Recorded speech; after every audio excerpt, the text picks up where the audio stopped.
नमस्ते, आप सभी का स्वागत है। आप सभी को हमारा प्रणाम।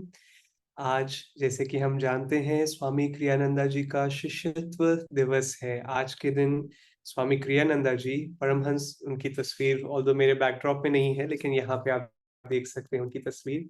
स्वामी क्रियानंदा जी परमहंस योगानंदा जी से मिले थे आज ही के दिन 1948 में। तो आज इस बहुत ही पवित्र दिन को मनाने के लिए हम साथ आज इकट्ठे हुए हैं।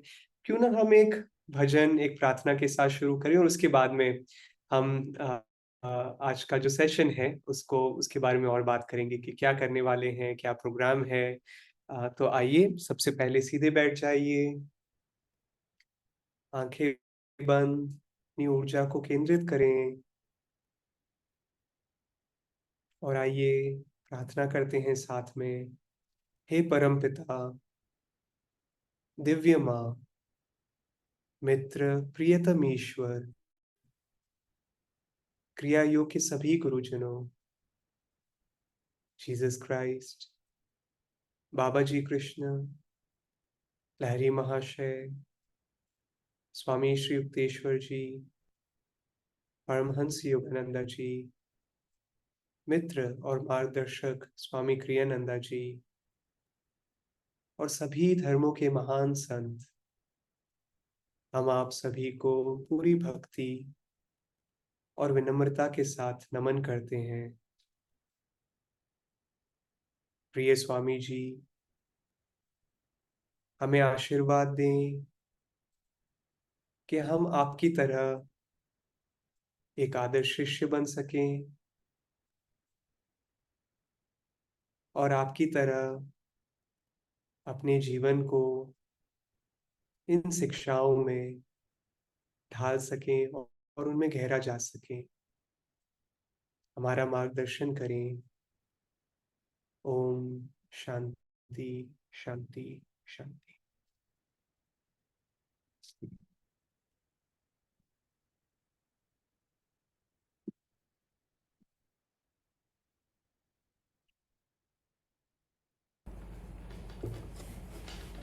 साथ में गुरु वंदना करते हैं। गुरुर्ब्रह्मा गुरुर्विष्णु गुरुदेवो महेश्वरा, गुरु साक्षात् परब्रह्मा तस्मै श्री गुरुवे नमः। ब्रह्मानन्दं परमसुखदं केवलं ज्ञानमूर्तिं द्वन्द्वातीतं गगनसदृशं तत्त्वमस्य धीलक्ष्यम् एकं नित्यं विमलमचलं सर्वदि साक्षीभूतं भावातीतं त्रिगुणरहितं सद्गुरुं त्वं नमामि। त्वमेव माता च पिता त्वमेव बन्धुः च सखा त्वमेव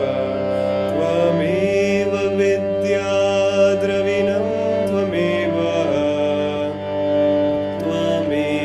सर्वं मम देवदेव। त्वमेव माता च पिता त्वमेव बन्धुः च सखा त्वमेव विद्या द्रविणं त्वमेव सर्वं मम देवदेव। त्वमेव माता च पिता त्वमेव बन्धुः च सखा त्वमेव विद्या द्रविणं त्वमेव सर्वं मम देवदेव।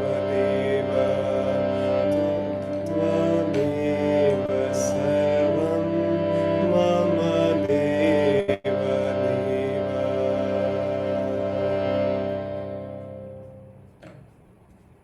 आइए बस कुछ क्षणों के लिए इस वंदना को, इस प्रार्थना को एक छोटे से ध्यान में लेके जाते हैं।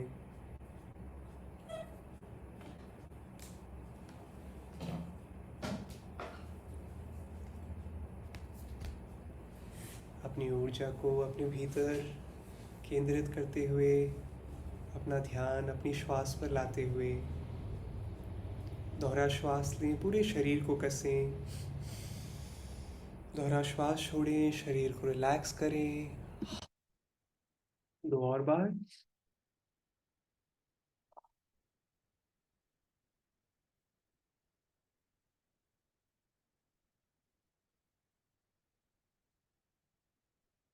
मेरुदंड सीधा, छाती खुली हुई, आंखें बंद, बंद आंखों के पीछे नजरें जरा सी उठी हुई, कुटस्थ की ओर देखते हुए आइए 2 से 3 मिनट के लिए ध्यान करते हैं।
ओम शांति शांति शांति।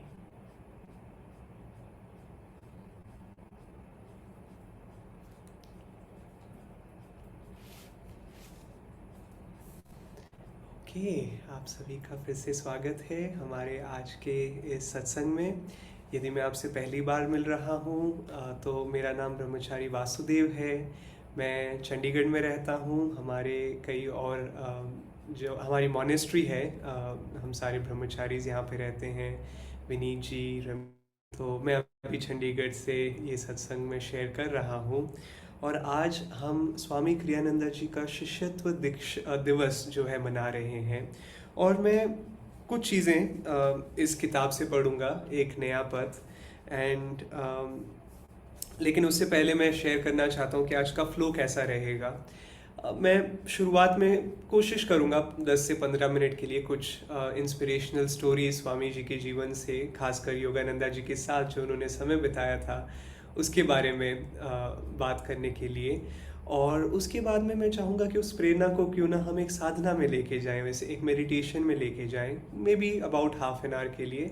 और फिर उसके बाद में फिर से हम थोड़ा और शेयर करेंगे स्वामी जी के जीवन से। जब मैं स्वामी क्रियानंदा जी के जीवन के बारे में सोचता हूँ तो, और ख़ासकर जब मैंने जब पहली बार ये किताब पढ़ी थी, आप देख सकते हैं बहुत पतली किताब है, ज़्यादा मोटी नहीं है। लेकिन जब मैंने ये पहली बार ये किताब पढ़ी आज से 10 साल पहले, तो मुझे ये नहीं लगा कि मैं किसी स्वामी क्रियानंदा की कहानी के बारे में पढ़ रहा हूँ। हाँ, स्वामी जी के जीवन के बारे में है ये, लेकिन मुझे लग रहा था कि मैं अपनी कहानी के बारे में पढ़ रहा हूँ, कि कैसे हर एक आत्मा के बारे में मैं पढ़ रहा हूँ, कि कैसे हम सब सत्य की खोज में होते हैं, हम इधर उधर भटकते हैं। कई बार, कम से कम मैं भटक रहा था, और बहुत सारी चीज़ें ट्राई की। अच्छा, इस चीज़ से मुझे खुशी मिलेगी, ओह! इस चीज़ से खुशी नहीं मिली। अब मुझे इस चीज़ से खुशी मिलेगी, ओह! इससे भी खुशी नहीं मिली।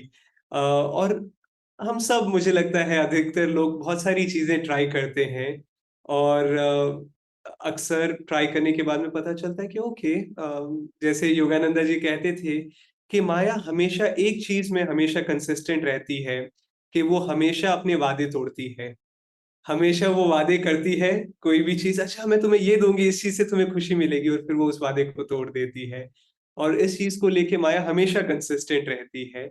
और ये मेरा भी अनुभव रहा था कि अब जाके मैं खुश हो जाऊँगा, अब जैसे ही ये चीज़ मुझे मिल जाएगी, मुझे फाइनली खुशी मिलने वाली है। और वो चीज़ कभी-कभार मिलती नहीं है, और कभी-कभार मिलने के बाद में भी लगता है कि हाँ, अब मिल तो गई, लेकिन मैं खुश क्यों नहीं हूँ?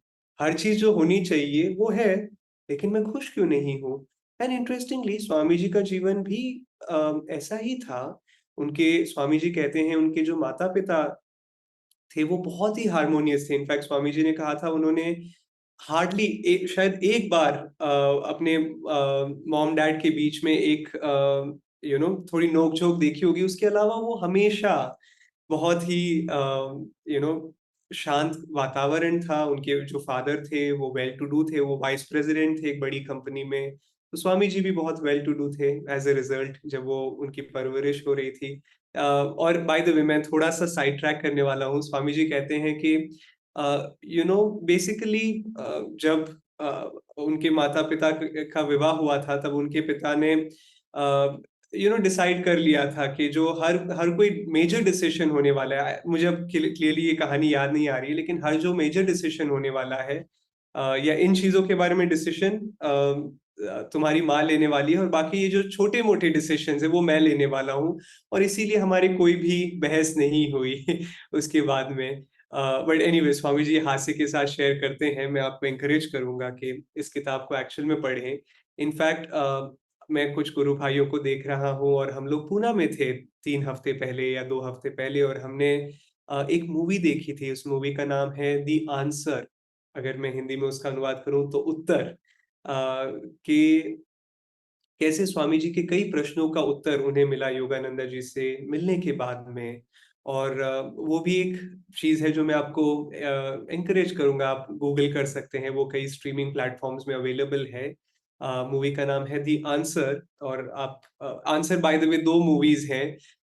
एक मूवी हॉलीवुड मूवी है जो आई डोंट थिंक मैं एनकरेज कर रहा हूँ। जो दूसरी मूवी है वो इस किताब के ऊपर आधारित है। जब स्वामी क्रियानंदा जी योगानंदा जी से मिले थे, और उसके बाद में कैसे योगानंदा जी ने अपने शिष्यों को ट्रेन किया, ऑफ कोर्स स्वामी जी को, लेकिन वो कैसे योगानंदा जी कैसे रहते थे अपने शिष्यों के पास में, कैसे उनको ट्रेन करते थे, कैसे उनको गाइड करते थे उनके आध्यात्मिक जीवन में। सो एनीवेज, पॉइंट ये है कि हाँ, सब लोगों का जीवन हमारा मिलता-जुलता है। हर एक व्यक्ति जो अपनी आध्यात्मिक जर्नी में है, इनफैक्ट योगानंदा जी से एक बार एक शिष्य ने पूछा था कि गुरुजी, क्या मैं आध्यात्मिक मार्ग को छोड़ के चला जाऊंगा? और योगानंदा जी ने कहा, ये कैसे मुमकिन है? हर एक व्यक्ति इस विश्व में आध्यात्मिक मार्ग में है, वो अपने आध्यात्मिक मार्ग पर चल रहा है। ऑफ कोर्स जो शिष्य था बाद में योगानंदा जी के आश्रम को छोड़ के चला गया, वो अलग बात है, लेकिन हर एक व्यक्ति, हर एक आत्मा एक आध्यात्मिक जर्नी में है, एक आध्यात्मिक सफर पर है। वो अलग बात है कि कुछ, और हर एक व्यक्ति अलग अलग स्टेजेस पे है अपने आध्यात्मिक जीवन में। लेकिन मैं ये पॉइंट क्यों शेयर कर रहा था मुझे याद नहीं है, होपफुली मुझे याद आ जाएगा।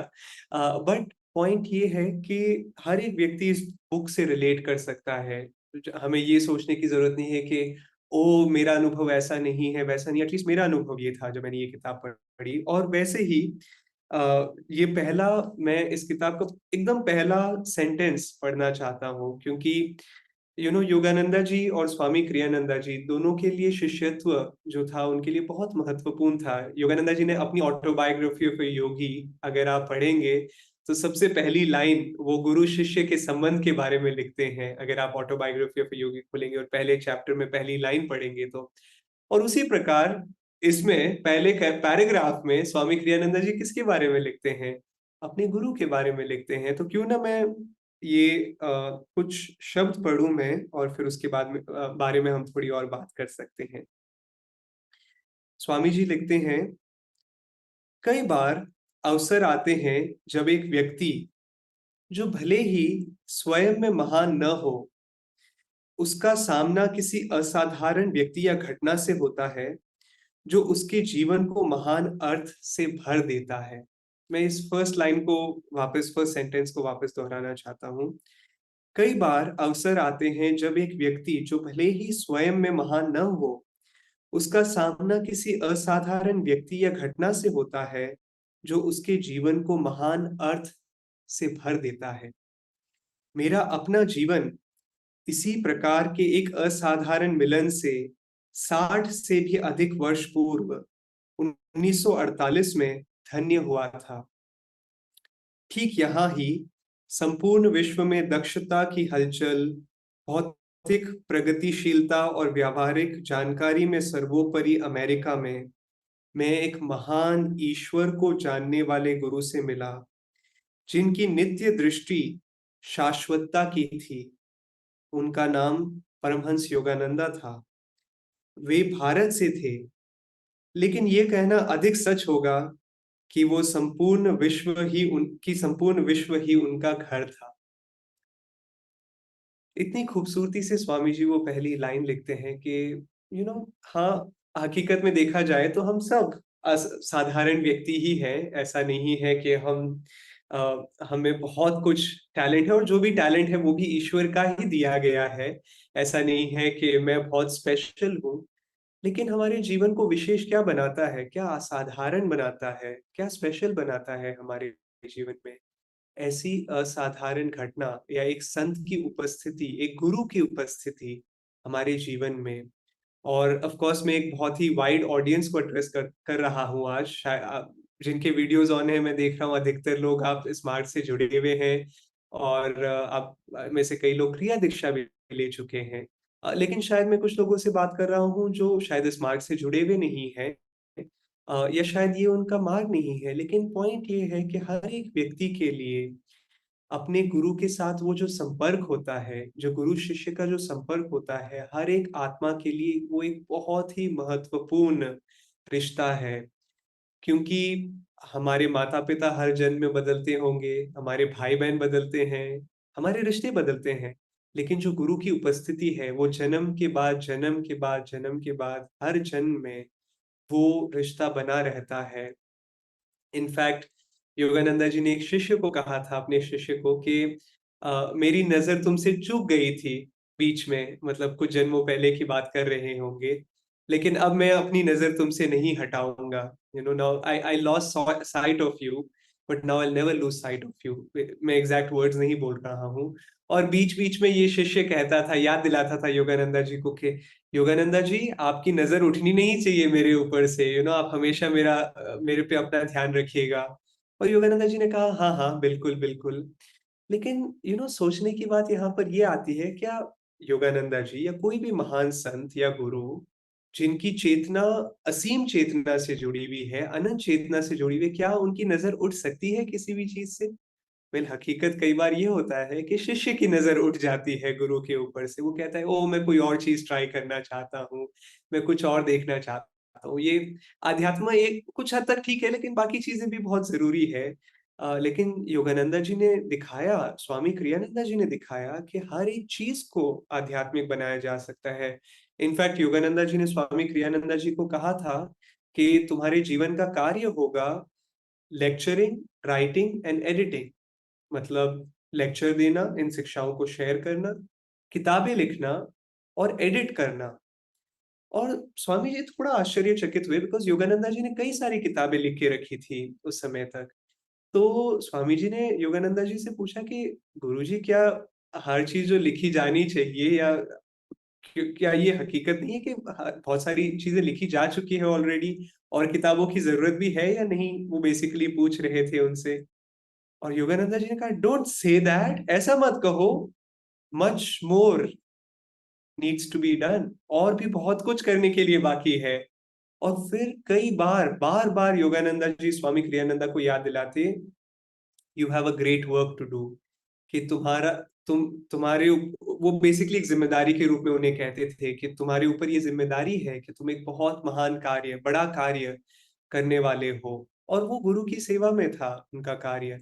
लेकिन फिर भी उन्होंने बहुत सारी किताबें लिखी, 150 किताबें लिखी, जिसमें से कुछ किताबें इतनी पतली पतली किताबें भी है।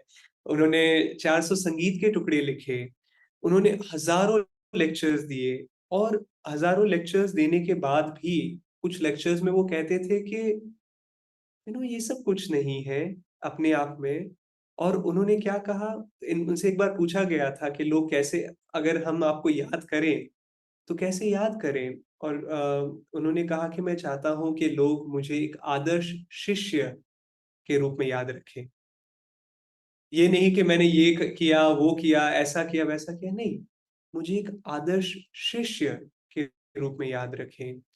तो हमारे लिए इसका मतलब ये हुआ, तो अब मैं थोड़ा पीछे आने वाला हूँ और इस पॉइंट, आदर्श शिष्य के पॉइंट को मैं और आगे टच करना चाहूंगा बाद में।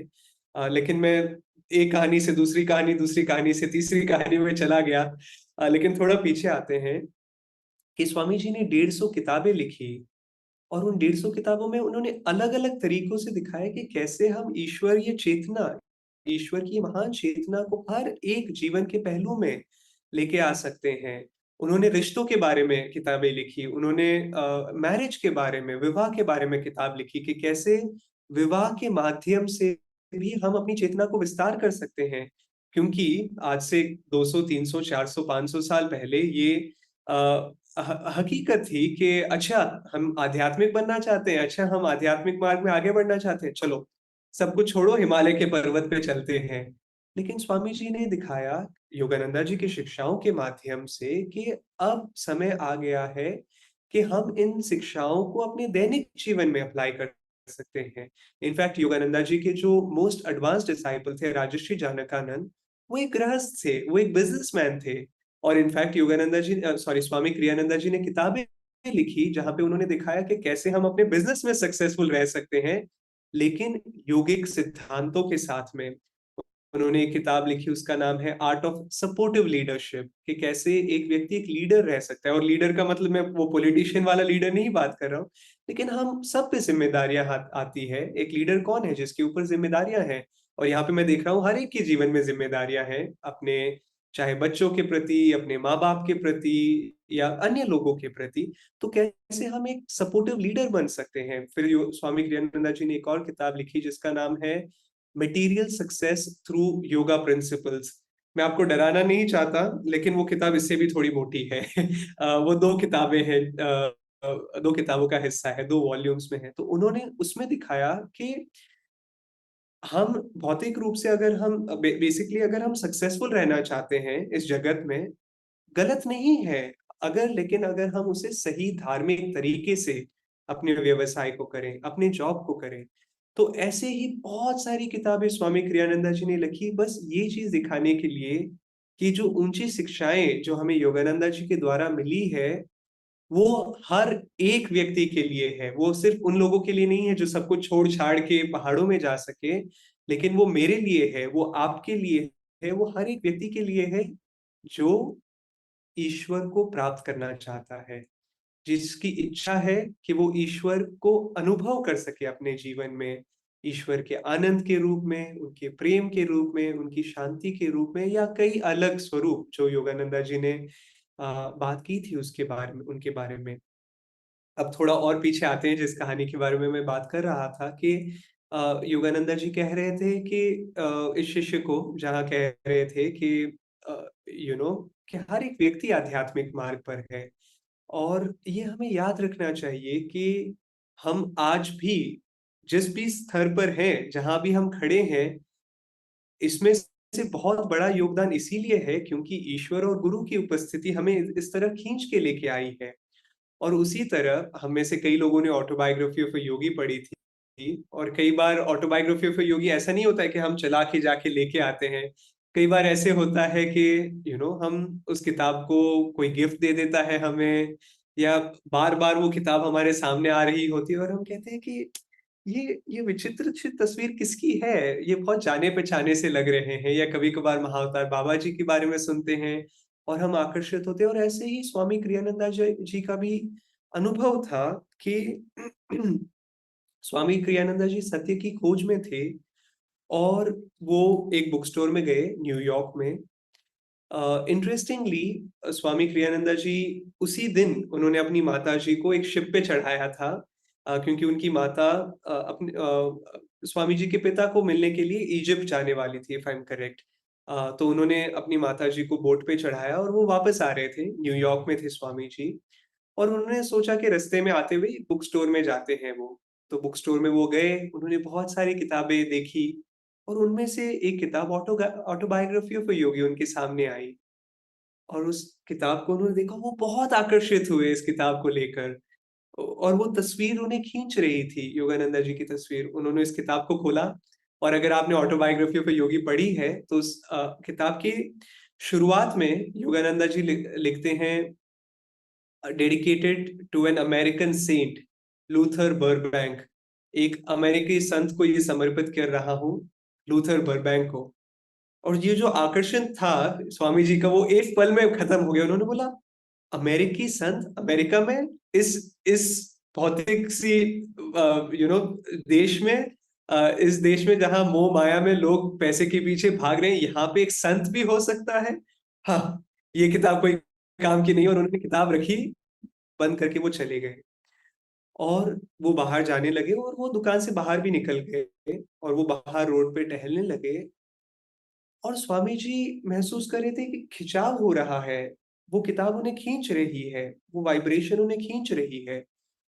तो वो जब भी उस दुकान से दूर जाने का मतलब उस दिशा से दूर जाते, तो वो और खिंचाव महसूस होता, वो रोक रही थी उन्हें। और जैसे ही वो अपनी दिशा बदलते, इस किताब की, इस दुकान की ओर जाते, इस बुक स्टोर की ओर जाते, तो वो देख रहे थे कि हाँ, इस तरह से वो पुल आ रहा है। तो स्वामी जी एकदम तेजी से वहां पे गए, उन्होंने इस किताब को लिया। और जैसे ही उन्होंने इस किताब को लिया, एक उनका बहुत ही पुराना कॉलेज, बहुत पुराना नहीं, इस समय स्वामी जी की आयु 22 साल की थी, बहुत पुराना भी नहीं है, लेकिन फिर भी उनका कॉलेज का मित्र उन्हें दिखा। और उनका कॉलेज का मित्र उन्हें कहने लगा कि ओ डॉन, स्वामी जी का नाम जेम्स डोनाल्ड वॉल्टर्स था। उन्होंने, कैसे हो तुम? और फिर वो अपने बारे में बात करने लगे। अरे तुम्हें पता है कि मेरी, मुझे याद नहीं एग्जैक्ट कॉन्वर्जेशन, लेकिन मैंने मूवी देखी थी, तो मैं वो मूवी के वर्ड्स बोलने वाला हूँ कि उन्होंने बोला, ओ मैं इस जॉब में जाने वाला हूँ, और इससे विवाह करने वाला हूँ, और ये करने वाला हूँ, और वो करने वाला हूँ, और मेरा जीवन बहुत अच्छा होने वाला है। और जिस प्रकार वो अपने बाहरी प्रगति के बारे में शेयर कर रहा था, उतना ही जोर से स्वामी जी इस किताब को एक बहुत ही गहरे खजाने की तरह उसे पकड़ के रख रहे थे। कि स्वामी जी कह रहे थे, मैं नहीं जाना चाहता हूँ उस दिशा में। और इस खजाने को उन्होंने पकड़ के रखा, और 4 दिन और 4 किताब को पढ़ने के बाद, 4 दिन और 4 रात के बाद स्वामी क्रियानंदा जी कैलिफोर्निया पहुंचे। न्यूयॉर्क अमेरिका के एक साइड में है, कैलिफोर्निया दूसरी साइड में है, तो उस समय इतनी हवाई जहाज भी नहीं होते थे। तो मैं नोटिस कर रहा हूँ, मैं ऑलरेडी जो मैं कह रहा था मैं 10-15 मिनट शेयर करूंगा और फिर हम मेडिटेट करेंगे, मैं ऑलरेडी अपना टाइम शूट कर चुका हूँ, लेकिन ये कहानी बहुत इंटरेस्टिंग है, तो क्यों ना हम इस कहानी पे कंटिन्यू करते हैं अपना डिस्कशन। तो स्वामी जी पहुंचे कैलिफोर्निया और लॉस एंजलिस पहुंचे, क्योंकि स्वामी जी ने देखा था कि बेसिकली योगानंदा जी का आश्रम लॉस एंजलिस में था। तो सबसे पहले उन्होंने आश्रम गए, दरवाजा खटखटाया और एक महिला दिखी, और इस महिला से उनकी बातचीत हुई। और बेसिकली इन्होंने कहा कि क्या परमहंस योगानंद, मुझे पता नहीं उन्होंने कैसे योगानंदा जी का नाम लिया, लेकिन वो उसे प्रोनाउंस नहीं कर पा रहे थे। एक इंडियन नाम है। तो उन्होंने पूछा कि क्या ये यहाँ पर है? तो इन महिला ने बोला कि अच्छा तुम प्लम्बर हो, तुम यहाँ पे पाइप्स को ठीक करने आए हो? उन्होंने नहीं नहीं नहीं नहीं नहीं, मैं परमहंस योगानंदा से मिलने आया हूँ। और इन्होंने अच्छा अच्छा, वो तो यहाँ नहीं है, वो हमारे मंदिर में है जो हॉलीवुड में है। उन्होंने बोला आपका मंदिर हॉलीवुड में है? इनफैक्ट हॉलीवुड एक जगह का नाम है, सिर्फ एनीवेज। तो स्वामी जी बोल रहे थे कि मैंने उनकी किताब पढ़ी, मैं बहुत प्रेरित हुआ, मैं उनके कार्य में जुड़ना चाहता हूँ। तो इन्होंने कहा कि तुमने क्या उनकी जो लेसन्स हैं वो पढ़े हैं? उन्होंने बोला नहीं, ये लेसन्स के बारे में तो मैं पहली बार सुन रहा हूँ। क्या है ये लेसन्स? उन्होंने बोला ओ बहुत बहुत डिटेल्ड लेसन्स है। और स्वामी जी, कितना टाइम लगता है इन लेसन्स को पढ़ने में और फिर जुड़ने में? और इन महिला ने कहा 4 साल। 4 साल! और स्वामी जी कह रहे थे कि मैं कहा, वो इतने भूखे थे इन शिक्षाओं के लिए, वो बार बार अपने हृदय में प्रार्थना कर रहे थे कि मैं चाहता हूँ कि योगानंदा मुझे स्वीकार कर ले, मैं बस चाहता हूँ कि योगानंदा मुझे स्वीकार कर ले। और एनीवे स्वामी जी कहते हैं कि ये जो महिला थी वो इनफैक्ट सिस्टर ज्ञान माता थी, जिनसे स्वामी जी मिले थे सबसे पहली बार। और सिस्टर ज्ञान माता, जैसे कि हम जानते हैं, योगानंदा जी की सबसे मोस्ट एडवांस डिसाइपल थी, महिला शिष्या थी योगानंदा जी की। तो स्वामी जी ने कहा अच्छा ठीक है, तो वो गए यहाँ से जहाँ पे भी वो ज्ञान माता जी से मिले, वहां से उन्होंने एक टैक्सी ली या जो भी था, वो हॉलीवुड चर्च पहुंचे। और हॉलीवुड चर्च पहुंचने के बाद में वो अंदर प्रवेश किए, और उन्होंने बेसिकली एक महिला थी वहां पर जो योगानंदा जी की सेक्रेटरी थी। उन्होंने उनसे पूछा कि मैं योगानंदा जी से मिलना चाहता हूँ। और उन्होंने बोला कि सत्संग खत्म हो चुका है आज का, और उनके पर्सनल अपॉइंटमेंट्स फुल है। उन्होंने बोला कोई बात नहीं, मैं कब फ्री होंगे वो उनके पर्सनल अपॉइंटमेंट्स में, मैं कब मिल सकता हूँ उनसे? और इस महिला ने कहा उनका उनकी जो अपॉइंटमेंट्स है वो 1.5 साल, 1.5 साल नहीं, 1.5 महीने के लिए भरे हुए हैं। स्वामी जी ने कहा 1.5 महीने? मैं न्यूयॉर्क से आया हूँ, 1.5 महीने? और स्वामी जी सोच रहे थे कि मैं मिलना चाहता हूँ। और ये सब बाहरी चीजें तो हो रही थी, लेकिन हृदय में वो भूखे थे। वो चाहते थे कि वो योगानंदा जी से मिले, वो चाहते थे कि योगानंदा जी उन्हें स्वीकार कर लें। और मैं आज ही एक सत्संग सुन रहा था स्वामी जी का, जहां वो इस करीब 50 साल के बाद में इस कहानी को शेयर कर रहे थे। आई थिंक सन 2002 में वो शेयर कर रहे थे इस कहानी को, जो मैं रिकॉर्डिंग आज सुन रहा था। और जब स्वामी जी से इस कहानी को शेयर कर रहे थे, उनकी आवाज में अभी भी वो तड़प सुनाई दे रही थी कि मैं चाहता हूँ कि मेरे गुरु मुझे स्वीकार कर ले, मैं चाहता हूँ कि वो मुझे स्वीकार कर ले। तो एनीवेज उस पुकार को वो बार बार अपने हृदय में प्रार्थना कर रहे थे। और इस महिला ने कहा नहीं सॉरी, आप नहीं मिल सकते हैं। और फिर उन्होंने कहा, स्वामी जी ने कहा ठीक है। और स्वामी जी बाहर की ओर जाने लगे। और जब वो बाहर की ओर जाने लगे, उन्होंने अपने मन में सोचा कि एक्चुअली स्वामी जी बहुत टैलेंटेड थे, हर चीज वो बहुत आसानी से प्राप्त कर सकते थे। और स्वामी जी ने कहा वेल, हर जो चीज मुझे चाहिए थी जीवन में मुझे बहुत आसानी से मिली है। तो शायद ये मेरे लिए एक सबक है कि मुझे इंतजार करना सीखना चाहिए। और जैसे ही ये विचार उनके मन में आया, ये विनम्रता पूर्वक विचार, वो महिला आई और उन्होंने कहा कि तुम इतनी दूर से आई हो, क्यों ना मैं योगानंदा जी से पूछूं कि क्या वो तुमसे मिलेंगे या नहीं मिलेंगे, आपसे मिलेंगे या नहीं मिलेंगे। बोला प्लीज प्लीज पूछिए। और योगानंदा जी ने से उनकी असिस्टेंट मिली, वो बाहर आई और उन्होंने कहा, योगानंदा अब तुमसे मिलेंगे, next he will meet you next, अब अगला नंबर आपका है बेसिकली। और योगानंदा जी ऑफ कोर्स मिले स्वामी जी से, और योगानंदा जी ने उन्हें इशारा किया बैठने के लिए उनके सामने। और स्वामी जी से योगानंदा जी ने पूछा कि मैं आपकी क्या सहायता कर सकता हूँ, how can I help you.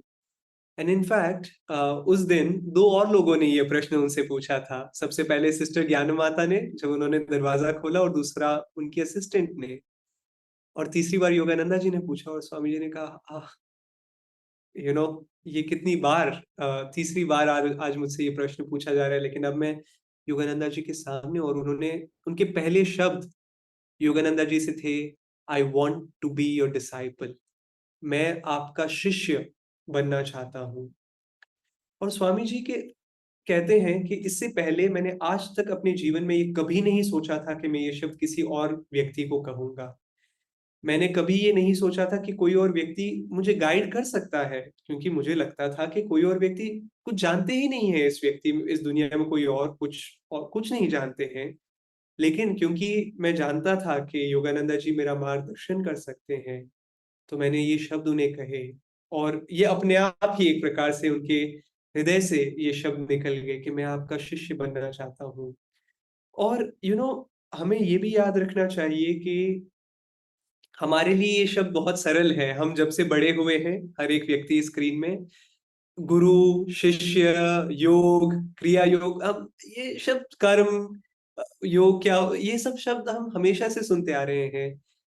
Swami ji ने अपने जीवन में, उससे पहले, जब तक उनके पास ऑटोबायोग्राफी ऑफ योगी नहीं आई थी, उन्होंने आज, उससे पहले अपने जीवन में ये शब्द नहीं सुने थे, क्योंकि आज तो फिर भी अमेरिका में ये शब्द सुने जाते हैं। 1948 में बहुत कम लोग इन चीजों को जानते थे। गुरु, कर्म, धर्म क्या होता है कुछ नहीं जानते थे वो, लेकिन उनका हृदय भूखा था, उनके अंदर वो प्यास थी। इनफैक्ट स्वामी जी कभी कभार मजाक करते हैं, वो कहते हैं कि मैं जब योग मैंने सोचा शायद ये किसी प्रकार का योगर्ट होगा, और अंग्रेजी में दही को योगर्ट कहा जाता है।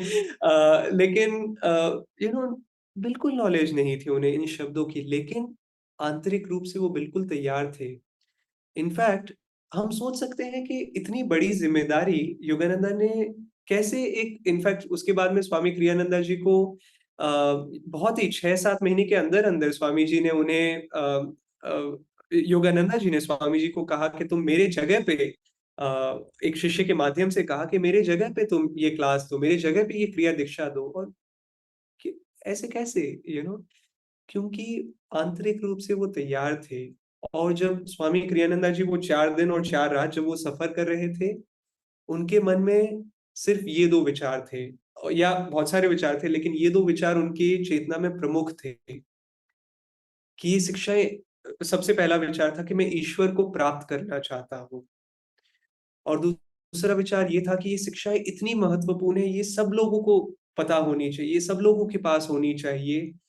और सबसे पहला विचार था मैं ईश्वर को प्राप्त करना चाहता हूँ, और दूसरा विचार था कि मैं चाहता हूँ कि मैं कई और लोगों के साथ इन शिक्षाओं को बांट सकूं।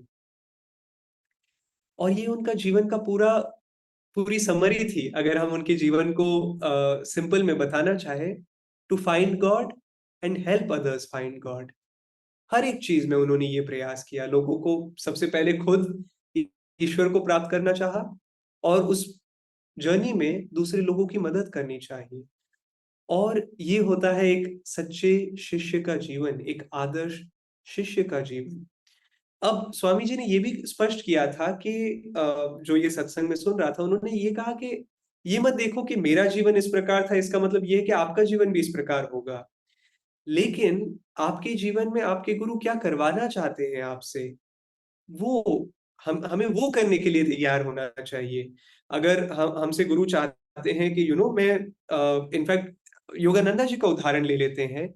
सबसे पहले योगानंदा जी के गुरु ने उनसे क्या कहा, उन्होंने कहा तुम्हें अपनी पढ़ाई कंटिन्यू करनी पड़ेगी। उन्होंने ये नहीं कहा सब कुछ छोड़ दो, उन्होंने ये नहीं कहा कि तुम ये करो वो करो, अमेरिका जाओ योग का प्रचार करो, नहीं। उन्होंने कहा कि तुम अपनी शिक्षाओं को कंटिन्यू करो। वाओ! एंड योगानंद जी ने को क्या उनका इंटरेस्ट था पढ़ाई में? बिल्कुल नहीं। हम सब ने ऑटोबायोग्राफी ऑफ योगी पढ़ी है, उनका इंटरेस्ट बिल्कुल नहीं था पढ़ाई में। लेकिन फिर भी गुरु ने उन्हें कहा और योगानंद जी नहीं चाहते थे, लेकिन फिर भी उनके गुरु का आदेश था, तो उन्होंने गुरु के आदेश को फॉलो किया। और फिर और योगानंदा जी को बाद में ये पढ़ाई बहुत काम आई, बिकॉज़ जब वो अमेरिका गए थे, तब बेसिकली जैसे श्री युक्तेश्वर जी ने कहा था, और श्री युक्तेश्वर जी ने ट्रेन किया था योगानंदा जी को हर एक चीज़ में। चाहे वो पढ़ाई-लिखाई को लेके हो, इनफैक्ट योगानंदा जी इंग्लिश में बात नहीं कर पाते थे ढंग से। और वो जब बोट पर शिप पर ट्रैवल कर रहे थे, तब जाके आपको वो पता है, मैं उस कहानी में नहीं जानना चाहता हूँ, लेकिन बेसिकली स्वामी श्री युक्तेश्वर जी का आशीर्वाद हुआ, भीतर से उन्हें महसूस हुआ कि अब तुम बात कर सकते हो। और फिर उन्होंने एक बहुत ही खूबसूरत लेक्चर दिया इंग्लिश में। लेकिन हाँ, बाहरी चमत्कार होते हैं, नहीं होते हैं।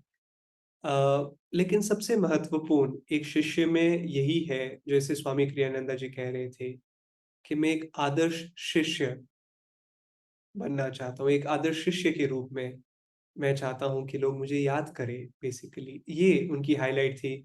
इनफैक्ट कभी-कभी स्वामी जी मज़ाक भी करते थे। जब बहुत बड़े-बड़े लेक्चर्स होते थे, कभी-कभी लेक्चर्स में हज़ारों लोग आते थे, 1000, 2000। और जैसे आपको पता है, जब कोई स्पीकर आते हैं, उनसे पहले उन्हें इंट्रोड्यूस किया जाता है, और जो भी व्यक्ति इंट्रोड्यूस करता है, अक्सर वो बढ़ा-चढ़ा के बोलते हैं कि ओह! इन्होंने ये किया, इन्होंने वो किया, इन्होंने ऐसा किया, इन्होंने वैसा किया, इनको ये अवार्ड मिला, इनको वो अवार्ड मिला। और फिर सब लोग तालियाँ बजाते हैं और स्वामी क्रियानंदा जी आते हैं, और स्वामी जी कहते हैं, कभी-कभार मुझे लगता है कि इतना बड़ा एक समारोह आयोजित किया जा रहा है, और सब लोग तालियाँ बजा रहे हैं, पर्दा खुल रहा है, और पर्दे के पीछे एक छोटा-सा चूहा आता है और देखता है, और लोगों को पता चलता है कि वो इस चूहे के लिए तालियाँ बजा रहे थे। तो स्वामी जी कहते थे, मैं अपने आप में महत्वपूर्ण नहीं हूँ, जो हम यहाँ पर भी देख पा रहे हैं। इस हमने जो पहला पैराग्राफ पढ़ा था, कि क्या कहते हैं वो यहाँ पर, कि भले ही स्वयं में महान न हो, उसका सामना किसी असाधारण व्यक्ति या घटना से होता है, जो उसके जीवन को महान अर्थ से भर देता है। तो उनका जीवन महान है और रहेगा, लेकिन वो इसलिए नहीं क्योंकि उन्होंने इतनी सारी चीज़ें की, जो है बहुत महत्वपूर्ण है, लेकिन इसीलिए क्योंकि वो उन्होंने अपने गुरु की सेवा में की। अगर वहीं पर अगर वो इन 400 संगीत के टुकड़ों को लिखते, 150 किताबें लिखते, हज़ारों लेक्चर्स देते, लेकिन अगर उनका गुरु का आदेश नहीं था वो करने के लिए, तो वो अपने आप में कुछ नहीं है, कोई मायने नहीं रखता है। और स्वामी जी ये भी कहते थे कि हाँ, मैं खुश हूँ ये किताबों को लेकर, उस हद तक जितना ये किताबें, ये शिक्षाएँ माध्यम बन सकती है लोगों को ईश्वर की प्राप्ति के लिए। वेरी इंटरेस्टिंग, उनकी प्रायोरिटी हमेशा क्लियर थी, है ना? सो अब मैं थोड़ी देर के लिए रुकने वाला हूँ, और मैं चाहता हूँ कि हम इस प्रेरणा को मेडिटेशन में लेके जाएँ, और सबसे महत्वपूर्ण, हम जब मेडिटेट करें, ऑफ कोर्स हम कोई भी टेक्नीक कर सकते हैं। आप में से कुछ लोग होंगसा टेक्नीक जानते हैं, कुछ लोग क्रिया जानते हैं। कुछ लोग शायद बस अपने श्वास पे ध्यान देके मेडिटेट करते हैं, which is also perfectly fine. In fact Swami ji इस सत्संग में कह रहे थे, जो मैं सुन रहा था, स्वामी जी कह रहे थे कि मैं जब होंग सॉ का अभ्यास कर रहा था, तो मैं हर श्वास, जब मैं शॉ का उच्चारण कर रहा था, मैं अपने आप को समर्पित कर रहा था अपने गुरु की ओर, पूरी तरह से अपनी चेतना को समर्पित कर रहा था। तो मैं चाहता हूँ कि आज की जो ये छोटी-सी मेडिटेशन हम करें, इस विचार के साथ नहीं करें कि मैं ये टेक्नीक करने वाला हूँ या वो टेक्नीक के साथ करने वाला हूँ। एक आत्मसमर्पण के भाव के साथ में करते हैं, एक भक्ति के रूप में करते हैं, कि बेसिकली हम अपने जीवन का उत्तरदायित्व गुरुओं को देना चाहते हैं। और अगर आपके गुरु नहीं है, दैट्स परफेक्टली फाइन। आप किसी भी इष्ट ईश्वर के रूप में अगर मानते हैं, तो आप उनको अपनी चेतना समर्पित कर सकते हैं, अपनी भक्ति समर्पित कर सकते हैं। या अगर ये आप योगानंदा जी से प्रेरित हैं, तो उनको भी समर्पित कर सकते हैं। वो ये नहीं कहने वाले, नहीं, नहीं तुम मेरे शिष्य नहीं हो, मैं तुम्हें आशीर्वाद नहीं देने वाला हूँ, दूर जाओ मेरे से। नहीं, बिल्कुल नहीं। ऑफ कोर्स वो सबके लिए है। और इनफैक्ट एक सच्चे गुरु वो होते हैं जो हमें बेसिकली हमारे सच्चे मार्ग की ओर, अगर हमारा मार्ग ये नहीं है, तो वो हमें हमारे मार्ग की ओर मार्गदर्शित कर देते हैं, उस दिशा में गाइड कर देते हैं। इनफैक्ट एक बार स्वामी जी कह रहे थे कि अगर आप तैयार हैं आध्यात्मिक रूप से, आपके गुरु प्रकट हो जाएंगे। जब एक शिष्य तैयार हो जाता है तो गुरु प्रकट हो जाते हैं। और ये जो लेक्चर हॉल था, वहां पे स्वामी जी बात कर रहे थे। और जब स्वामी जी इसके बारे में बात कर रहे थे तो एक व्यक्ति था जो सोच रहा था कि मुझे लगता है कि सत्य साई बाबा मेरे गुरु हैं। और उसी क्षण जब स्वामी जी ये वाक्य कह रहे थे, तो दीवार पे एक तस्वीर थी और वो तस्वीर सामने उसके गिरी, उसके सामने उसके पाँव के ऊपर। और उसने इस फ्रेम को उठाया और उसने देखा सत्य साई बाबा की तस्वीर थी उधर, वहां पर। Very interesting, you know. In fact एक बार स्वामी क्रियानंदा जी से एक व्यक्ति ने पूछा, जब स्वामी जी आनंदा की शुरुआत कर रहे थे। और हमें ये भी याद रखना चाहिए कि स्वामी जी ने जब आनंदा की शुरुआत की, उनके फादर स्पेशली बिल्कुल सपोर्टिव नहीं थे। इनफैक्ट स्वामी जी कहते हैं कि मेरे पिता ने मुझे एक आना नहीं दिया आनंदा को शुरुआत करने के लिए। और कोई कोई बड़ा डोनर नहीं था। ये सारी चीजें मुझे मेहनत करके करनी पड़ी। और मैं रोज सोचता था कि दिव्या माँ मुझसे ये क्यों करवा रही है, मुझे पैसे बिल्कुल नहीं चाहिए, लेकिन वो फिर भी मुझसे ये कार्य करवा रही है। और उस कार्य को करने के लिए मुझे पैसे कमाने पड़ रहे हैं, क्यों? और स्वामी जी ने कहा, हकीकत में मुझे ये पता चला कि ये पैसों के लिए नहीं था, मैंने एक सबक सीखा उसमें से। इसके बाद में मुझे एक आशीर्वाद मिला कि मैं हर एक कार्य, जब भी मैं किसी भी कार्य में ऊर्जा डालना चाहता था, मैं उस कार्य में ऊर्जा डाल के सफल हो पा रहा था। बात ये नहीं थी पैसे के बारे में, बात ये थी कि गुरु के कार्य में तुम्हें ये सेवा करनी है और तुम पूरी इच्छा के साथ में, चाहे तुम्हारी पसंद है ना पसंद है, तुम जा रहे हो और उस कार्य को कर रहे हो। तो एनीवेज, जब स्वामी जी आनंदा की शुरुआत कर रहे थे, तब एक व्यक्ति आया जिसके पास, आई डोंट नो, अच्छी खासी धनराशि थी। आई थिंक, मुझे याद नहीं है क्या क्या धनराशि थी, लेकिन उस समय के लिए बहुत बड़ी राशि थी ये व्यक्ति स्वामी जी के पास आया। वो स्वामी जी से प्रेरित था। वो जानता था कि स्वामी जी एक एक महान संत की तरह है। और उन्होंने स्वामी जी से पूछा कि स्वामी जी, मेरे पास इतनी राशि है, मेरे मन में दो विचार हैं। एक विचार ये है कि मैं आपके साथ आनंदा में जुड़ जाऊं, और अगर ऐसा होता है तो ये जो भी धन है मैं आनंदा को देना चाहूंगा, और फिर आपको जो करना है आप कर सकते हैं। या दूसरा मेरे मन में विचार है कि मैं भारत जाऊं। ये अमेरिका में बात हो रही थी। तो मेरे मन में दूसरा विचार है कि मैं भारत जाऊं। तो स्वामी जी का सबसे पहला प्रश्न इस व्यक्ति से था कि आप मुझे बता सकते हैं एग्जैक्टली आपके, या रफली आपके पास कितना अमाउंट है? और ये बहुत बड़ी राशि थी। और स्वामी जी ने कहा, मैं बिल्कुल थोड़ा सा भी टेम्प्ट नहीं हुआ। मेरा पूछने का कारण बस यही था कि अगर ये भारत जा रहा है तो इसके पास धन होना, मतलब कुछ तो राशि होनी चाहिए ट्रैवल करने के लिए, अपने आप रहने के लिए, सपोर्ट करने के लिए, खाने पीने के लिए। और जब मुझे पता चला कि उसके पास सही अमाउंट था भारत जाने के लिए, तो मैंने उसे कहा तुम्हें भारत जाना चाहिए। क्योंकि स्वामी जी कहते हैं कि अगर उसे आनंदा ज्वाइन करना होता, वो उसी समय बोल देता कि स्वामी जी मैं आनंदा ज्वाइन करना चाहता हूँ। लेकिन उसके मन में दो विचार थे, वो दो दो दिशाओं में जाना चाहता था। और स्वामी जी को लगा कि इसीलिए उसका उसका झुकाव भारत की ओर था। तो उसके लिए आध्यात्मिक रूप से भारत सही था। वो बिल्कुल भी, हल्का सा भी उनके अंदर ये विचार नहीं आया कि ओ इससे मुझे मदद मिल जाएगी, बिल्कुल नहीं। क्या सही है। और स्वामी जी ने आनंदा की शुरुआत दो सिद्धांतों पे की, जिसमें से दूसरा सिद्धांत ये था, ये तो धर्म सत जया, जहां पे धर्म का पालन होगा वहां पे विजय होगी। और यहाँ पे बिल्कुल उन्होंने देखा कि नहीं, इस व्यक्ति का सही मार्ग कहीं और है, तो उन्होंने उसे वहां पे गाइड किया। तो एनीवेज, वापस आते हैं इस विचार के साथ में कि हम एक आदर्श शिष्य के रूप में अपना जीवन जीना चाहते हैं, तो हर एक श्वास को हम आज ले, मेंटली नहीं, लेकिन वो उस भक्ति भाव से, उस एकाग्रता से अपने गुरु के साथ में मेडिटेट करिए। ये मत सोचिए कि वो कहीं पर है, कहीं और है। योगानंदा जी जीवित हैं, स्वामी जी जीवित हैं। वो कई बार, मैंने कई कहानियां सुनी है कई लोगों से, कि चाहे वो शरीर में नहीं हो लेकिन उनका मार्गदर्शन है। तो क्यों ना उस विचार के साथ में हम एक भजन करेंगे, और उससे हम एक आ, आधे घंटे से 35 मिनट की ध्यान साधना में लेके जाए।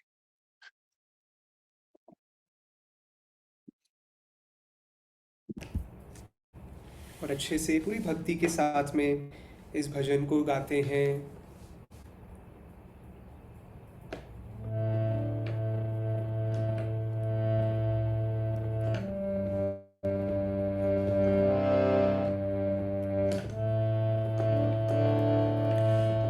ओम नमो भगवते वासुदेवाय। ओम नमो भगवते वासुदेवाय।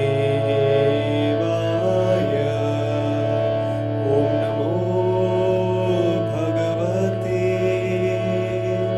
वासुदेवाय।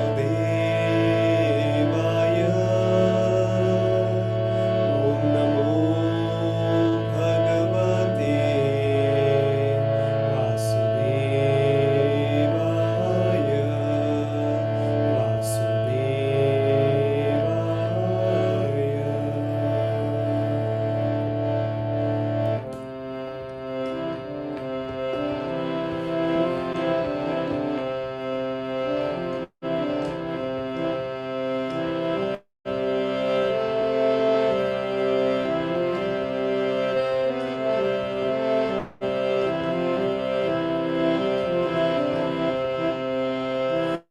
प्रभु मैं तुम्हारा, मैं तुम्हारा, मैं तुम्हारा। प्रभु मैं तुम्हारा, तुम्हारा। प्रभु मैं तुम्हारा, मैं तुम्हारा, मैं तुम्हारा। प्रभु मैं तुम्हारा, तुम्हारा। हो जाओ मेरे, हो जाओ मेरे, हो जाओ मेरे, हो जाओ मेरे। प्रभु मैं तुम्हारा, तुम्हारा। हो जाओ मेरे, हो जाओ मेरे, हो जाओ मेरे, हो जाओ मेरे। प्रभु मैं तुम्हारा, तुम्हारा। प्रभु मैं तुम्हारा, मैं तुम्हारा, मैं तुम्हारा। प्रभु मैं तुम्हारा, तुम्हारा। प्रभु मैं तुम्हारा, मैं तुम्हारा, मैं तुम्हारा। प्रभु मैं तुम्हारा, तुम्हारा। हो जाओ मेरे, हो जाओ मेरे, हो जाओ मेरे, हो जाओ मेरे। प्रभु मैं तुम्हारा, तुम्हारा। हो जाओ मेरे, हो जाओ मेरे, हो जाओ मेरे, हो जाओ मेरे। प्रभु मैं तुम्हारा, तुम्हारा। प्रभु मैं तुम्हारा, मैं तुम्हारा, मैं तुम्हारा। प्रभु मैं तुम्हारा, तुम्हारा। प्रभु मैं तुम्हारा, मैं तुम्हारा, मैं तुम्हारा। प्रभु मैं तुम्हारा, तुम्हारा। हो जाओ मेरे, हो जाओ मेरे, हो जाओ मेरे, हो जाओ मेरे। प्रभु मैं तुम्हारा, तुम्हारा। हो जाओ मेरे, हो जाओ मेरे, हो जाओ मेरे, हो जाओ मेरे। प्रभु मैं तुम्हारा, तुम्हारा। हो जाओ मेरे, हो जाओ मेरे, हो जाओ मेरे, हो जाओ मेरे। प्रभु मैं तुम्हारा, तुम्हारा।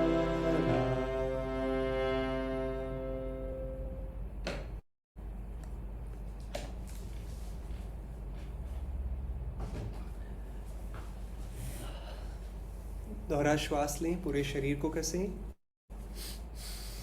दोहरा श्वास छोड़ें, शरीर को रिलैक्स करें। 2 और बार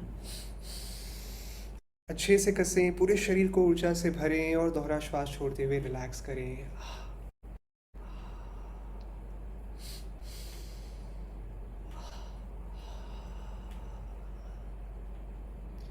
मन को फोकस करने के लिए, एकाग्रित करने के लिए आइए हम कुछ राउंड इवन काउंट ब्रीदिंग या समश्वासन प्राणायाम का अभ्यास करते हैं। आइए श्वास अंदर लीजिए, श्वास को रोकें, श्वास को छोड़ें।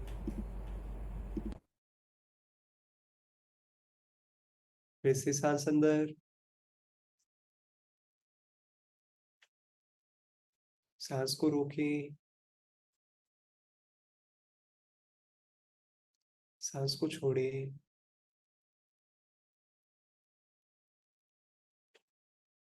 फिर से सांस अंदर, श्वास को रोकें,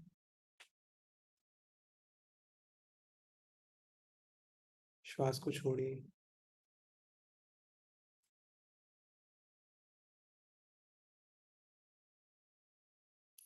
एक और राउंड अपने आप अपनी गति के अनुसार करें।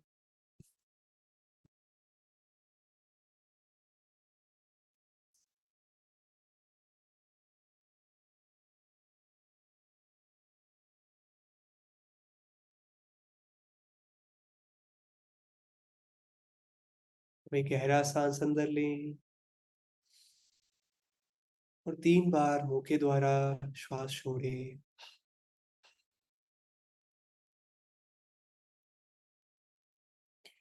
अगली आती हुई सांस के साथ हम सांसों पर नियंत्रण छोड़ रहे हैं। बस सांसों पे ध्यान देंगे, एक दर्शक की तरह। सांसें शरीर के अंदर आ रही है और बाहर जा रही है, लेकिन कोई नियंत्रण नहीं।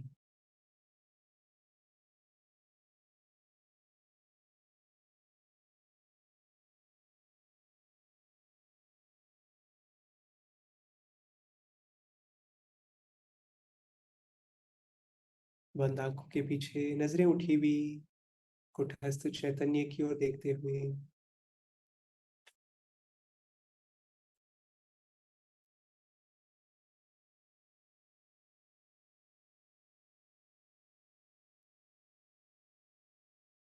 अब आप चाहें तो होंग सॉ या अन्य किसी तकनीक का अभ्यास कर सकते हैं, जैसे कि क्रिया या ओम तकनीक।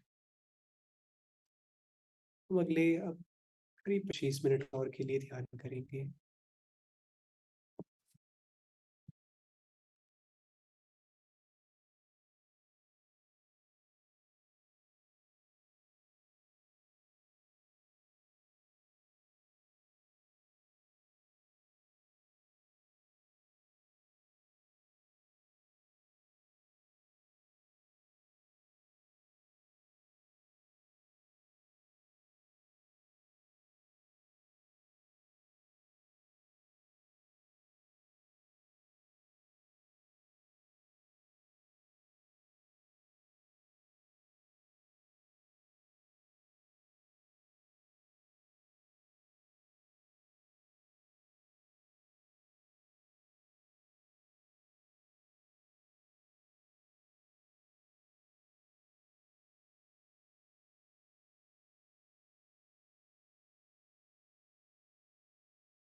आइए इस मेडिटेशन को एक हीलिंग प्रेयर के साथ समाप्त करते हैं।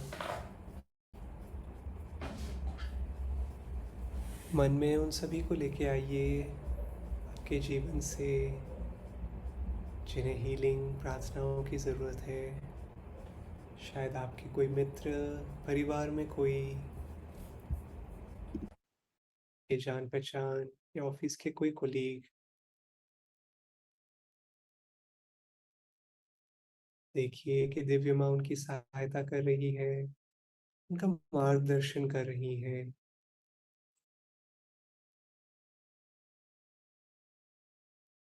और आइए प्रार्थना करते हैं। हे दिव्य माँ, आप सर्वव्यापी हैं। आप अपने सभी बच्चों में हैं। अपनी आरोग्यकारी उपस्थिति को सभी के शरीर, मन और आत्मा में अभिव्यक्त करें।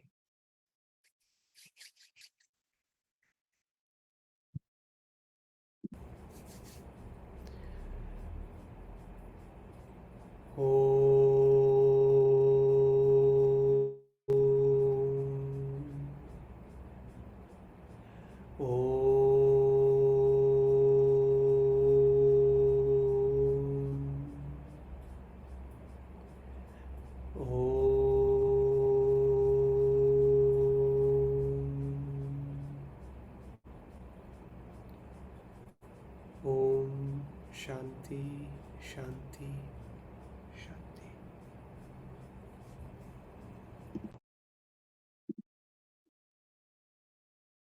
ये वेल जब स्वामी जी अपने पब्लिक लेक्चर्स देते थे, तो अक्सर उन लेक्चर्स को स्वामी जी के संगीत के साथ में शुरू किया जाता था और एंड में भी ऑफ कोर्स संगीत रहता था। और अभी भी रहता है, था नहीं। अभी भी जब हम पब्लिक लेक्चर्स देते हैं, जैसे ज्योतिश्वर देवी जी आए हुए हैं अभी इंडिया में, तो उनके जो पब्लिक लेक्चर्स होते हैं तो अक्सर हम स्टार्ट स्वामी क्रियानंद जी के म्यूजिक के साथ करते हैं। लेकिन एंड में स्वामी जी खासकर ये गाना कई बार गाते थे और सबके साथ गाते थे। ये इसके अनफॉर्चुनेटली मेरे पास अभी हिंदी के शब्द नहीं है, लेकिन फिर भी इसकी धुन बहुत मधुर है। और जैसे कि हम सब जानते हैं कि एक प्रकार से संगीत की कोई भाषा नहीं है, संगीत को हम महसूस कर सकते हैं। तो इसका टाइटल है पीस, यानी शांति। और हम इसमें स्वामी जी को गाते हुए सुनेंगे और बेसिकली होपफुली हम उसे एंजॉय कर सकते हैं। और आई एम नॉट श्योर ये वीडियो कैसे प्ले होगा मेरे इंटरनेट से, मतलब आई होप ज़्यादा लैग ना हो, बट मैं उसको प्ले करने वाला हूँ और हम इसे साथ में सुनने वाले हैं।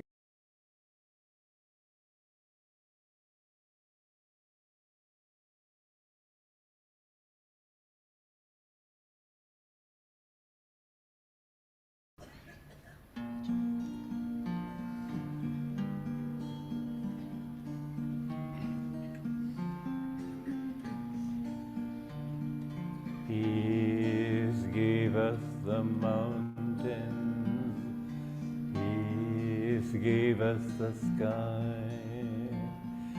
Nightly when starlight enfolds us, peace is its lullaby. Amen. Amen.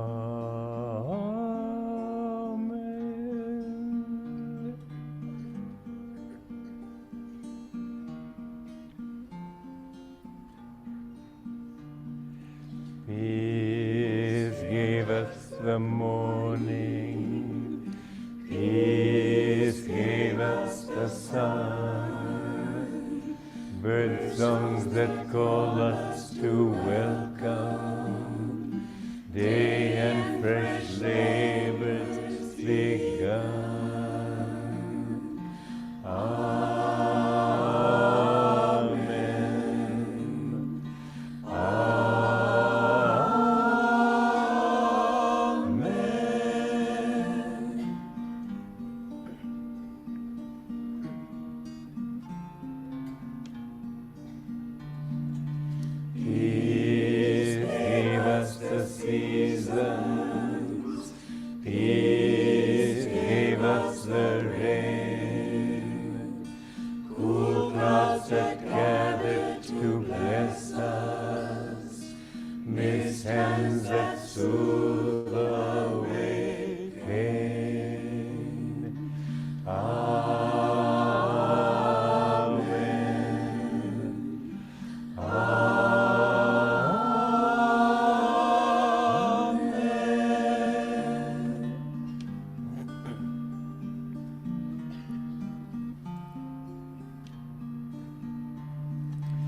Peace, give us our heart's love.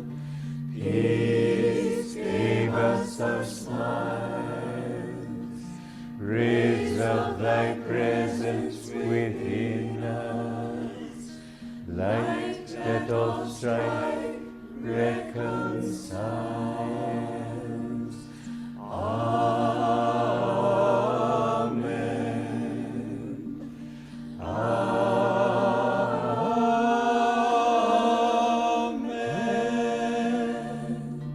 Please sing Amen with us.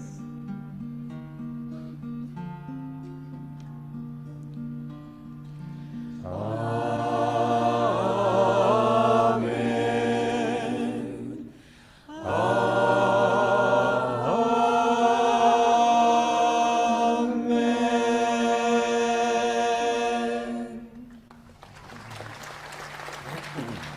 Thank you.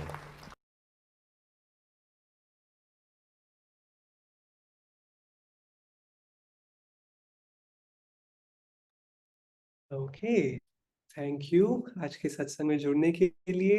And Swami ji को और उनके शिष्यत्व दीक्षा दिवस को, शिष्यत्व दिवस को याद रखते हुए, एंड मैं बस इस एक लास्ट विचार के साथ एंड करना चाहता हूँ, जिसे मैं ऑलरेडी कई बार रिपीट कर चुका हूँ आज। लेकिन क्यों ना हम इंट्रोस्पेक्ट करें, स्वाध्याय करें, अपनी लाइफ में देखें कि हम क्या कर सकते हैं, जिससे हम गुरु की उपस्थिति को, गुरु के साथ कनेक्शन को और गहरा महसूस कर सकें। चाहे वो साधना के माध्यम से हो सकता है, सेवा के माध्यम से हो सकता है, सत्संग के माध्यम से हो सकता है। आप डिसाइड कीजिए आप कैसे अपना वो कनेक्शन बनाना चाहते हैं। लेकिन जस्ट कोई भी एक पॉइंट भी, एक चीज भी, अगर आप उस पे वर्क करना चाहें, अपने शिष्यत्व को और गहरा करना चाहें, तो मैं एंकरेज करूंगा तो कि थोड़ा आज की क्लास के बाद में भी, सत्संग के बाद में भी आप एक क्षण लीजिए और रिफ्लेक्ट कीजिए कि मैं अब और कैसे गहरा जा सकता हूँ या जा सकती हूँ अपने इस गुरु शिष्य, मेरे गुरु के इस रिश्ते में, मेरे शिष्यत्व में, मेरे गुरु के साथ में। ओके, थैंक यू, नमस्ते, धन्यवाद, ओम गुरु, बाय।